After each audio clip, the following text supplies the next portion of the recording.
Yo, selamat datang di Freaks Channel. Kali ini gue akan membahas manga terbaru Jujutsu Kaisen pada chapter 145. Oke, langsung saja. Pertama, seperti biasa, pada chapter sebelumnya, chapter 144, kita diperlihatkan tentang rencana Megumi yang meminta bantuan Yuji dan juga Yuta yang kebetulan ada di sana untuk menolongnya menghentikan Battle Royale yang diciptakan oleh Geto. Di sini Megumi berniat menemui Master Tengen dan menanyakan bagaimana cara melepas segel prison ram Gojo dan juga apa sebenarnya motif dan tujuan si Geto palsu ini. Dan ya, singkat cerita, akhirnya Megumi, Yuji dan Yuta ditambah dengan Choso, Maki Zenin, dan Yuki Tsukumo, mereka pun pergi ke Tomb of the Star, tempat Master Tengen berada. Dan chapter ini pun ditutup dengan munculnya Master Tengen di hadapan mereka. Oke, berikutnya untuk chapter terbaru sendiri, sepertinya GG Akutami ini memang terbaik dan tak suka basa-basi karena lagi-lagi kita mendapatkan banyak pengungkapan dan hal-hal baru pada chapter ini juga. Pertama, chapter 145 sendiri memiliki judul The Back atau bagian belakang. Melanjutkan cerita dari chapter sebelumnya, panel pertama langsung dibuka dengan Yuki Tsukumo yang cukup kesal karena tidak mendapat sambutan dari Tengen seperti pada Yuji dan lain-lain. Namun Tengen pun menjawab bahwa ini bukan pertama kali mereka bertemu. Tapi terlepas dari itu, di panel berikutnya kita mendapatkan informasi yang cukup menarik, di mana akhirnya setelah sekian lama, nama dari si Geto palsu atau lebih tepatnya makhluk berbentuk otak yang mendiami tubuh Geto terungkap. Ketika Yuki mengomel kenapa Tomb of the Star ditutup, Tengen berkata kalau ia takut Yuki beraliansi dengan Kenjaku. Dan yap, itulah nama si otak yang ada dalam tubuh Geto saat ini. Yang artinya mungkin semua perbuatan keji yang dilakukan oleh Noritoshi pun sepertinya adalah ulah Kenjaku. Dan tentu Kenjaku juga bukanlah Kamo Noritoshi, melainkan benar-benar suatu entitas yang saat ini masih misterius. Lalu di tengah suasana tegang tersebut, Yuji langsung nyeletuk kenapa penampilan Tengen seperti itu, yang tentu kita sebagai pembaca juga penasaran.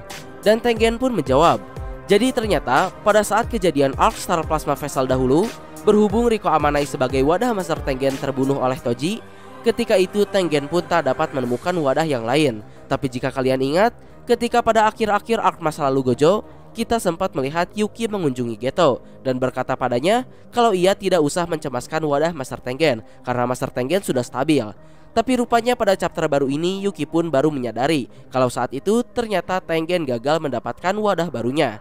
Sehingga saat ini keberadaan Master Tengen pun sudah berevolusi dan bersatu dengan dunia. Lalu di panel berikutnya, akhirnya kita masuk ke pertanyaan utama. Apa motif si Kenjaku ini dan bagaimana cara melepas segel Gojo? Di sana Master Tengen pun dengan senang hati bersedia menjawab, namun dengan satu syarat.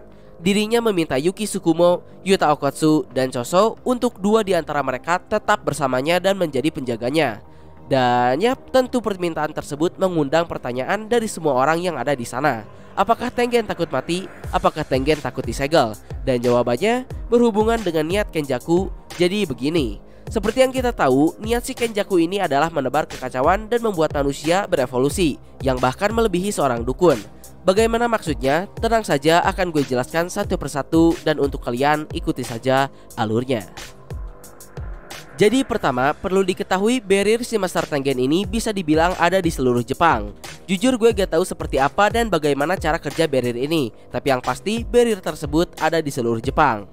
Lalu berikutnya kita lempar ke belakang. Ketika Kenjaku melakukan pengaktifan teknik jarak jauhnya, saat itu Kenjaku diketahui hanya merubah dua orang saja yang sudah ia tandai, yaitu kakak Megumi Fushiguro dan satu lagi tak diketahui. Yang mana sebenarnya saat itu si Kenjaku ini bisa saja merubah seluruh orang yang ada di Jepang menjadi seorang dukun dengan menggunakan barrier Master Tengen. Karena disebutkan menurut Tengen si Kenjaku ini adalah orang terkuat dalam teknik barrier setelah dirinya. Tapi sayangnya untuk melakukan hal tersebut Kenjaku tak memiliki energi kutukan yang cukup.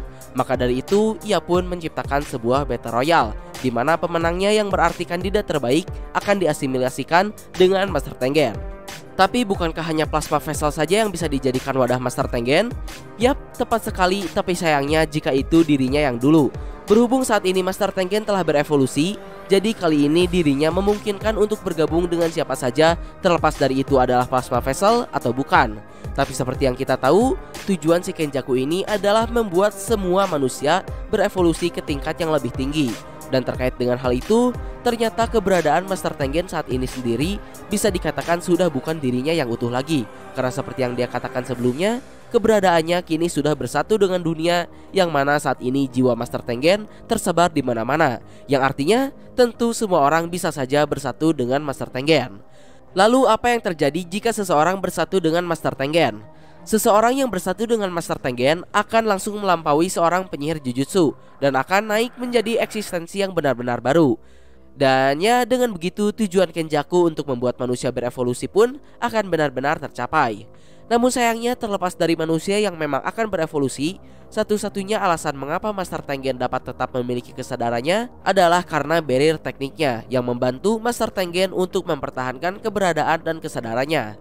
Tapi apa jadinya jika banyak manusia berevolusi dan kehilangan kesadaran mereka? Kekacauan akan menyebar secara instan dan kehancuran yang terjadi di Tokyo akan terjadi di seluruh dunia. Lalu sebenarnya di sini Master Tengen juga bisa saja menolak menggabungan tersebut. Tapi sayangnya keberadaan Master Tengen yang sekarang sudah lebih dekat dengan makhluk terkutuk daripada manusia. Dan masalah yang lebih besarnya lagi adalah dengan hal tersebut saat ini Kenjaku yang ada dalam tubuh Geto bisa saja langsung menyerap Master Tengen dengan hanya menyentuhnya. Dan tentu kalian tidak lupa kemampuan dari teknik tubuh Geto yang sebenarnya adalah dirinya dapat menggunakan teknik roh terkutuk yang diserapnya. Maka dari itulah mengapa sebelumnya Tengen begitu was-was dengan kedatangan Yuki dan juga meminta dua di antara mereka untuk menjadi penjaganya. Karena seperti yang tadi gue bilang, Kenjaku adalah ahli teknik barrier setelah Master Tengen. Jadi hanya masalah waktu saja sampai ia menyerang dan membobol pertahanan Tomb of the Star. Lalu berikutnya, Yuki Tsukumo pun bertanya pada Tengen, mengapa semua hal ini terjadi sekarang? Dan Tengen pun menjawab bahwa dirinya, Star Plasma Vessel, dan enam mata terkoneksi dengan takdir. Jadi di masa lalu atau ribuan tahun yang lalu, si bongkahan otak ini pernah dikalahkan 2 kali oleh seorang pengguna enam mata. Sadar dirinya takkan mungkin bisa menang melawan pengguna enam mata, di kesempatan berikutnya kali ini Kenjaku sudah lebih siap. Dan ia pun sukses membunuh pemilik enam mata yang baru dan Star Plasma Vessel yang baru ketika usia mereka bahkan belum menyentuh 1 bulan. Namun faktanya, sampai zaman ini pengguna enam mata dan Plasma Vessel tetap ada dan selalu terlahir. Menyadari hal tersebut, Kenjaku pun merubah rencananya daripada terus membunuh mereka dengan resiko yang ada. Ia pun membuat rencana untuk menyegel mereka saja, karena tak mungkin ada 2 pemilik enam mata dalam satu waktu. Tapi tentu saja, meskipun rencana Kenjaku berubah, itu tetaplah bukan suatu hal yang dapat langsung dilakukan. Namun apesnya, Dewi Fortuna sedang berpihak pada Kenjaku. Jadi dalam garis takdir tersebut muncul sesuatu yang tak pernah terprediksi sebelumnya, yaitu kehadiran Toji Zenin dan Suguru Geto. Dengan keberadaan Geto yang teknik kutukannya dirasa sangat berguna oleh Kenjaku, dengan semua hal yang terjadi, Kenjaku sukses mendapatkan tubuh Geto. Lalu ditambah dengan Toji yang juga sukses mengobrak-abrik Tomb of the Star di masa lalu, hingga sukses membunuh Plasma Vessel Riko Amanai, membuat keadaan semakin berpihak pada Kenjaku. Lalu waktu demi waktu berlalu, keadaan terus berpihak pada Kenjaku sampai akhirnya ia pun benar-benar sukses menyegel Gojo Satoru. Yang mana jika saja Gojo dan Geto ini tidak bersahabat, mungkin tidak akan semudah itu untuk membuat pengguna enam mata tersegel. Lalu sekarang, kenapa Kenjaku harus repot-repot membuat Battle Royale ini jika semua orang bisa bersatu dengan Tengen? Jadi meskipun saat ini Tengen bisa bersatu dengan siapa saja, di sana tetap ada peluang besar untuk kegagalan dan malah berakhir menjadi eksistensi yang tidak sempurna. Dan sebenarnya Battle Royale ini sendiri adalah sebuah ritual untuk menyiapkan seseorang bersatu dengan Master Tengen. Dan lalu Master Tengen juga berkata, untuk membuat Battle Royale atau ritual ini berjalan lancar, bisa dipastikan kalau Kenjaku bukanlah Game Master dari Battle Royale ini. Dan jika Kenjaku dibunuh pun, Battle Royale ini takkan berakhir. Jadi antara sebuah player yang mengikuti Battle Royale ini mati, atau semua player mengundurkan diri dan mati, Battle Royale ini baru akan berakhir. Dan inti dari aturan-aturan yang ada pun sebenarnya hanya untuk mencegah permainan dihentikan dari tengah. Lalu berikutnya, Yuta pun berniat masuk ke dalam Battle Royale untuk menyelamatkan kakak Megumi dan meminta orang-orang biasa yang masuk ke dalam permainan untuk keluar. Tapi di saat yang sama, Megumi pun dengan epic juga menyarankan untuk sekalian mencari cara membebaskan Gojo Satoru, karena dengan dia seorang pun, Gojo dapat menyelesaikan semua masalah yang ada. Dan ya selanjutnya masing-masing dari mereka pun akan berangkat. Dan kembali pada permintaan Master Tengen sebelumnya, dua orang yang akan tetap bersamanya adalah Choso dan Yuki Tsukumo. Dengan alasan dendam kesumat pada Kenjaku, Choso bersedia menunggu dan menjaga Tengen. Sementara Yuki, ia hanya ingin berbicara lebih panjang lebar lagi dengan Tengen. Lalu berikutnya, ketika Yuta dan Yuji serta Megumi akan segera pergi, tak diduga Tengen memberikan sebuah kubus yang menyerupai Prison Ram untuk mereka bawa, yang disebut sebagai The Bag of Prison Ram. Yang mana di dalam the bag tersebut juga ada Gojo Satoru. Tapi sayangnya untuk membuka kubus tersebut tetap hanya kubus bagian depanlah yang dapat membukanya, yang sekarang ada pada tangan Kenjaku. Tapi tentu bukan berarti kubus the bag ini tidak berguna. Dengan adanya kubus tersebut yang sama-sama terhubung dengan Prison Ram yang asli, kubus tersebut bisa saja dibuka dengan paksa menggunakan dua item yang sebenarnya sudah dimunculkan dalam cerita sejak lama dan sudah tidak asing lagi, yaitu tombak surga terbalik, senjata yang digunakan oleh Toji, dan senjata The Black Robe yang digunakan oleh Miguel, rekan Yuta, dan juga Gojo. Tapi lucu dan ironisnya, dua senjata tersebut yang mana merupakan kunci dari kebebasannya sudah dihancurkan oleh Gojo Satoru sendiri. Dan ya tentunya saja bukan berarti Gojo menjadi mustahil untuk dibebaskan. Menurut Tengen, ada seorang penyihir Jujutsu dari zaman 1000 tahun lalu yang menyebut dirinya sebagai The Angel mengikuti Battle Royale yang diadakan oleh Kenjaku ini. Dan chapter ini pun ditutup dengan diperlihatkannya seseorang yang mungkin buat kalian yang udah baca Chainsaw Man mengingatkan kalian pada Angel Devils, bukan? Dan malah berhubung GG Akutami sendiri sangat menyukai manga Chainsaw Man, jadi mungkin saja GG Sensei memang terinspirasi dari Angel Devils dalam manga Chainsaw Man. Dan orang yang dimaksud di sini adalah The Angel bernama Kurusuhana dengan teknik kutukannya yang dapat menghapus semua teknik kutukan.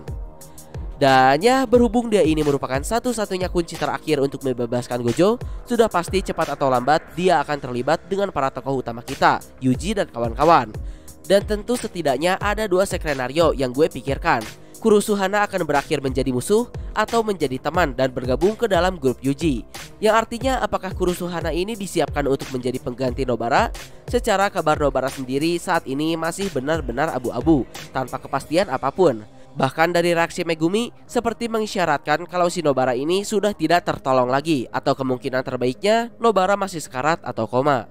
Ya di akhir kita masih dibuat bertanya-tanya, jadi siapakah GM dari Battle Royale ini? Apakah Urame atau mungkin orang lain?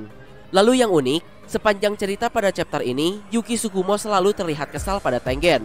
Dan berhubung menurut Tengen ini bukan merupakan pertemuan pertama mereka, sebenarnya ada apa di antara Yuki dan Tengen ini? Dan lalu terakhir gue lupa bilang, kalau menurut Tengen, si Kenjaku ini memiliki suatu hubungan dengan Sukuna. Ya mengingat Kenjaku dan Urame sendiri terlihat seperti saling mengenal, sepertinya Kenjaku dan Sukuna memang sudah memiliki kesepakatan sejak jauh-jauh hari. Termasuk mungkin Kenjaku yang berhasil menciptakan Yuji sebagai wadah Sukuna. Walaupun masih belum jelas, hal tersebut juga mungkin merupakan salah satu siasat mereka. Jadi hal apa yang ada di balik Sukuna dan Kenjaku ini? Dan jangan lupakan Megumi. Akan Sukuna apakan si Megumi ini? Nah mungkin kurang lebih itulah pembahasan manga Jujutsu Kaisen pada chapter terbaru, chapter 145. Mohon maaf untuk kesalahan dan kekurangannya. Like, share, subscribe kalau suka. Komen bila ada kritik dan saran. Terima kasih telah menonton. Ciao.